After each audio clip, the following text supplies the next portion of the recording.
예, 오늘 본문 우리 갈라디아서 1장 우리 1절부터 5절 말씀을 중심으로 누구로 말미암은 것인가 라는 제목으로 함께 은혜를 나누기를 원합니다. 예, 오늘부터 우리 갈라디아서 우리 강해를 시작하게 되는데요. 참 갈라디아서는 마르틴 루터가 가장 좋아했던 책 가운데 하나입니다.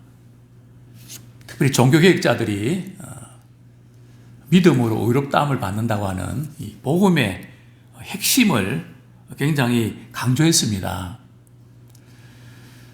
실제로 이 갈라디아서가 생각보다 조금 어려운 책입니다. 특별히 이제 우리 갈라디아서를 이렇게 시간 나는 대로 1장부터 6장까지니까 말이죠. 전체를 한번 쭉 이렇게 흐름을 한번 이렇게 파가시면 도움이 됩니다. 저는 오늘 본문을 중심으로 해서 누구로 말미암은 것인가. 항상 우리는 여기서부터 출발해야 됩니다. 우리가 주님의 일을 하고 또 주님의 이름으로 뭔가 하다가 사람에게 실망하고 또 마음이 상할 때가 있습니다.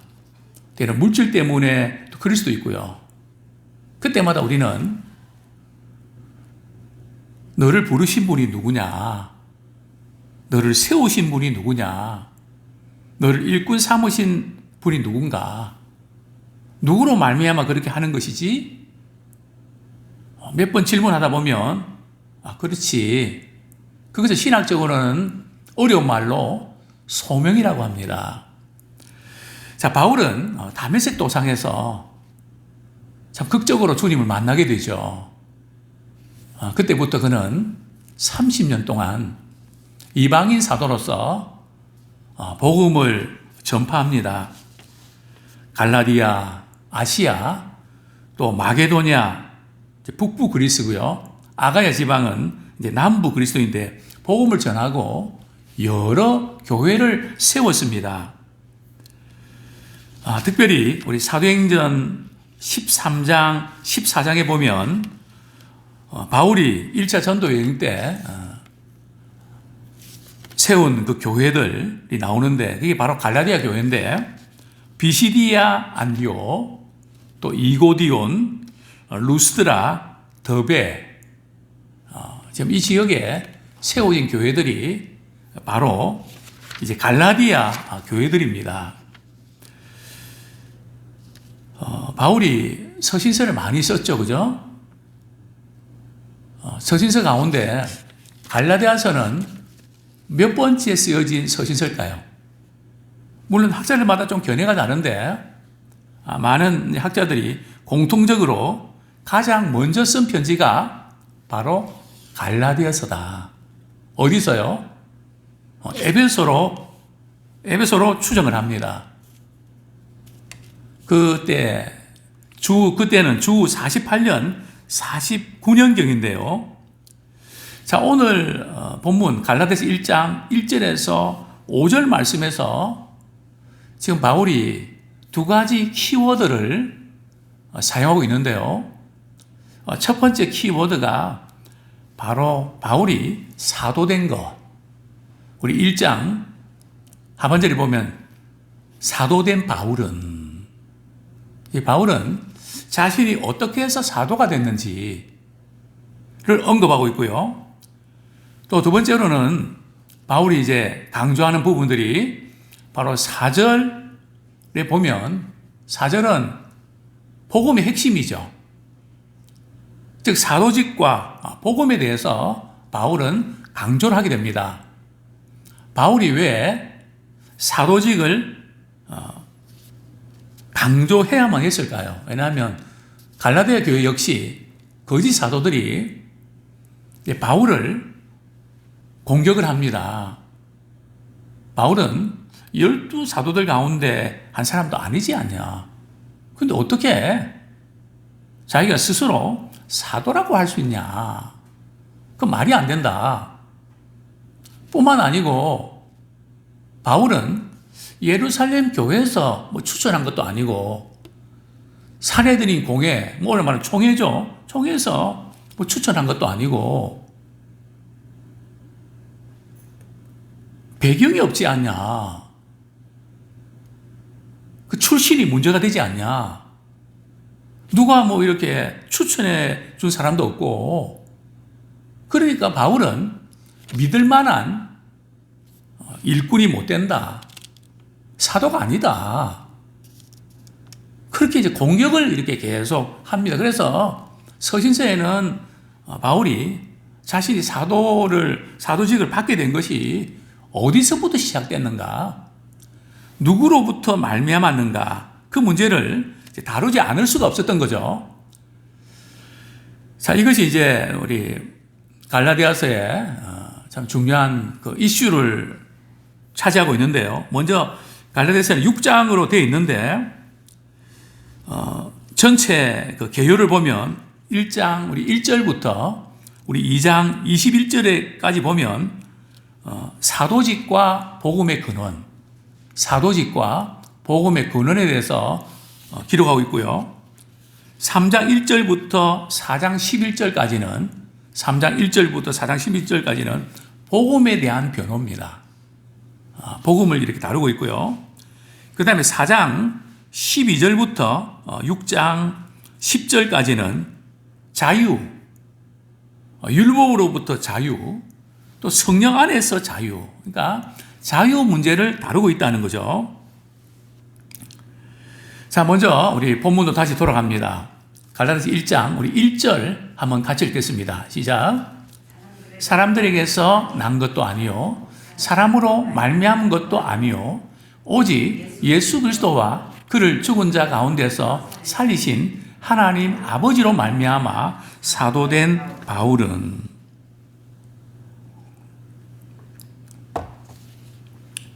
바울은 자신이 사도가 된 것이 사람들에게서 난 것이 아니다. 뭐 사람들이 이렇게 뭐 추천해주고 뭐 사람들한테 뭐 이렇게 배워서 뭐 그래서 사도가 된 게 아니라는 거죠.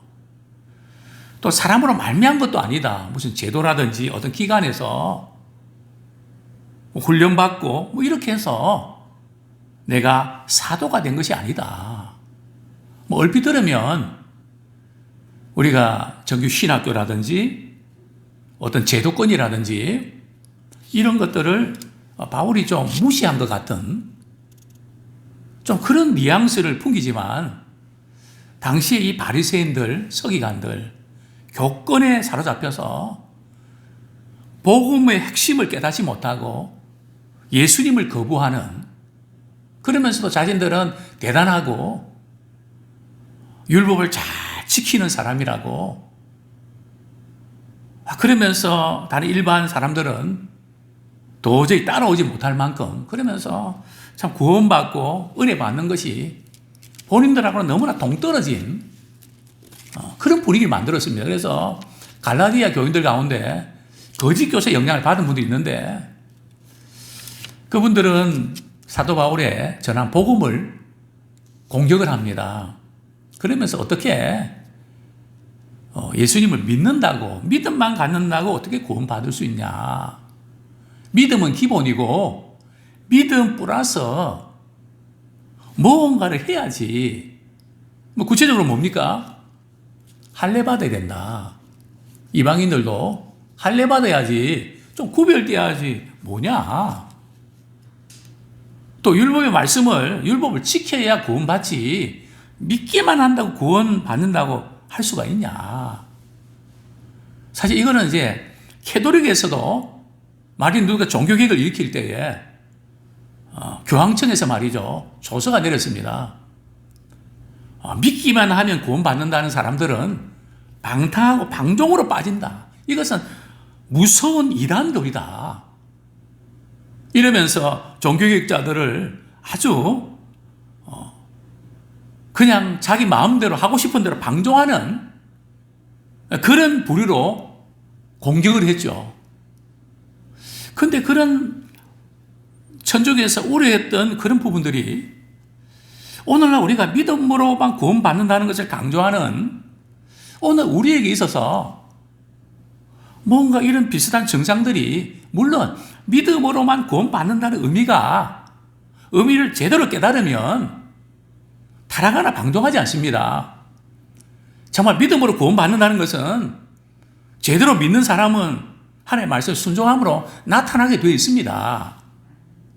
그런데 그런 깨닫지 못하고 그냥 믿기만 하면 구원받으니까 내가 초신자 때 부흥회 때 내 회개하고 예수 믿고 구원받았으니까 그 하나로 그냥 그 다음에는 눈치껏 신앙생활하고 다 믿었고 구원은 따놨고 천국은 보장됐고 이것을 딱 붙잡고 있기 때문에 아무리 말씀대로 살아야 된다고 강조해도 철옹성처럼 무너지지 않는 겁니다.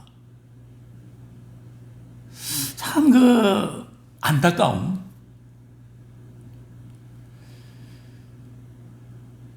종교개혁자들의 이 5대 교리를 제가 우리 교육부에서 책을 내면서 소책자 내면서 다시 연구하고 하면서 캐톨릭에서 우려했던 부분들이 이것이 지금 우리에게 현실로 나타나는, 물론 우리가 믿음에 대한 교리를 잘못 이해해서 그런 거죠.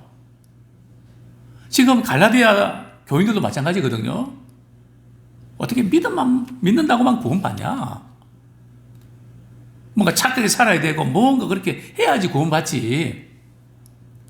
이게 이제 갈라디아서 말씀하고 있는 다른 복음입니다. 그래서 이제 갈라디아 교인들이 그 거짓 교사들의 그 말, 거기에 이제 미혹당했죠.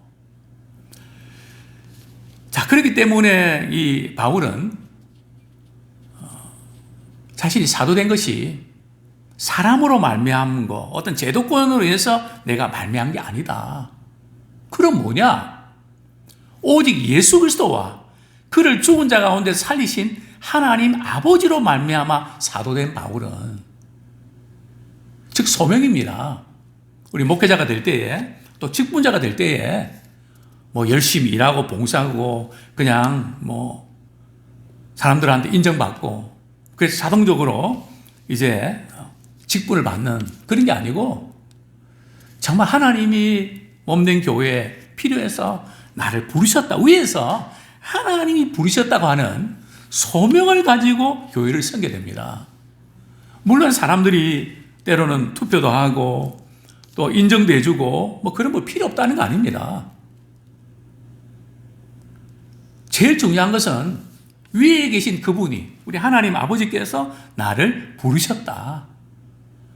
십자가에 죽으시고 다시 살아나신 예수님으로 말미암아 나는 사도가 됐다. 정말 이런 소명의식을 갖는 우리가 되기를 소원합니다. 자, 우리 갈라디아서에 그 수신자가 발신자가 나오죠. 발신자가 누굽니까? 항상 편지기 때문에 사도된 바울은 이제 혼자 이렇게 발신자로 표현하지 않고 우리 이전에 이렇게 표현합니다. 시작. 함께 있는 모든 형제와 더불어 갈라디아 여러 교회들에게. 자, 함께 있는 모든 형제.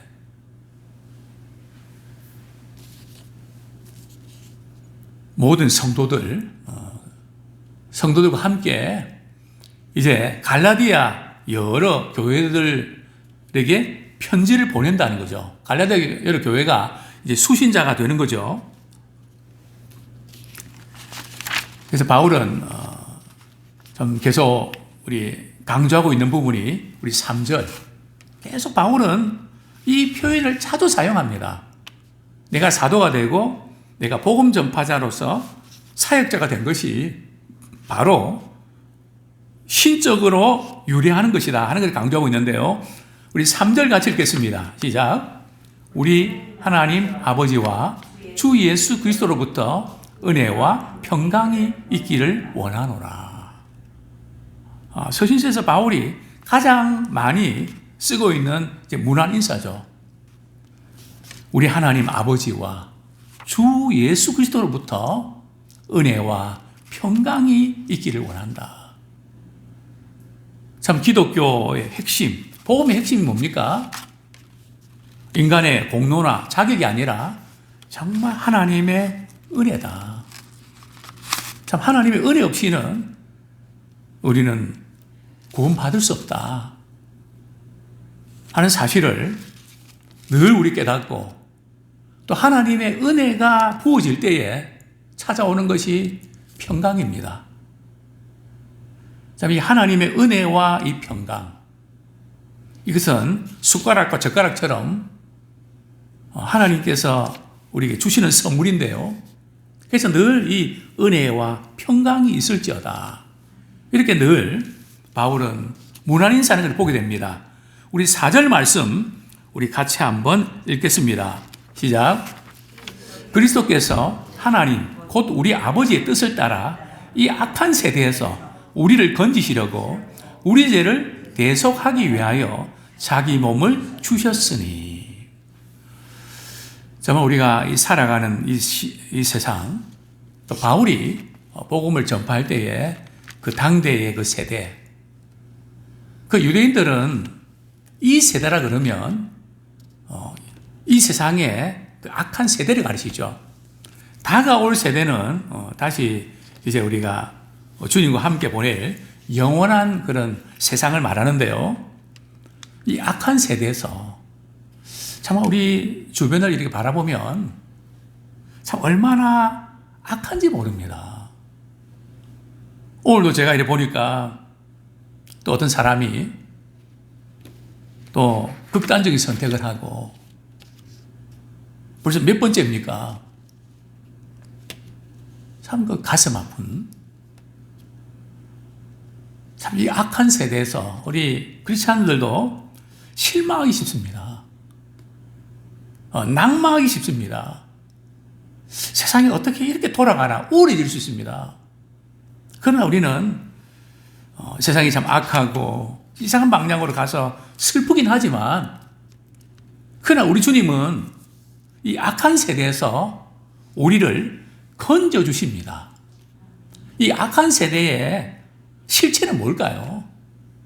이기적인 욕심, 수단 방법을 가리지 않고 권력을 쟁취하려고 이렇게 하는 그런 악한 그 욕망들, 거기서 그것이 바로 뿌리가 죄 아닙니까? 그래서 우리는 항상 이 악한 세대의 근원이 죄의 뿌리를 두고 있다, 너무나 잘 알고 있는 것이죠.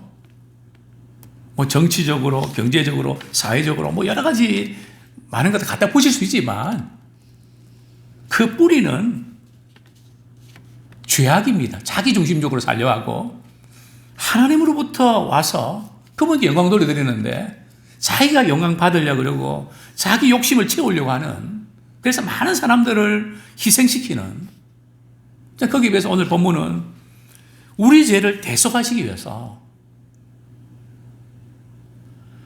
자기 몸을 주셨다. 우리를 대속하시기 위해서 자기 몸을 주셨는데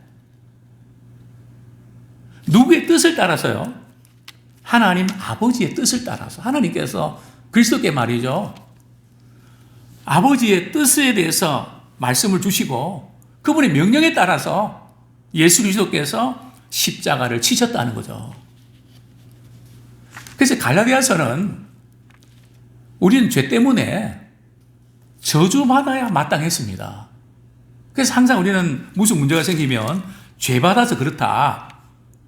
또 율법은 우리를 정죄하면서 우리를 이제 죄 때문에 저주하게 되죠.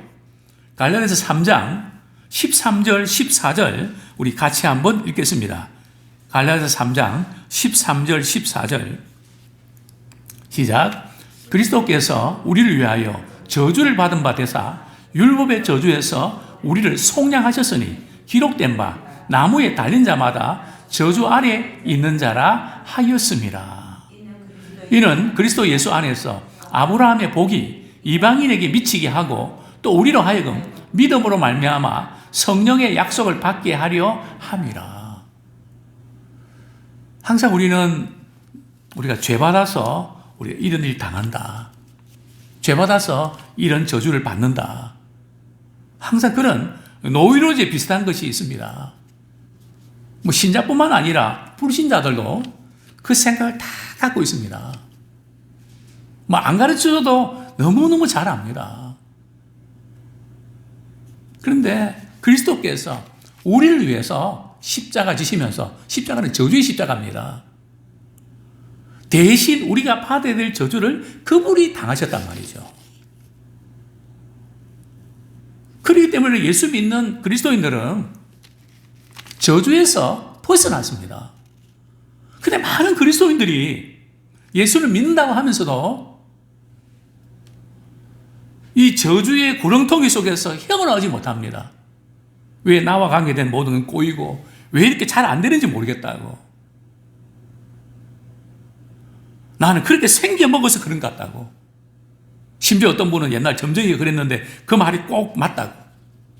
또 점쟁이에 대한 믿음을 또 갖고 있는 그런 분들 보게 됩니다.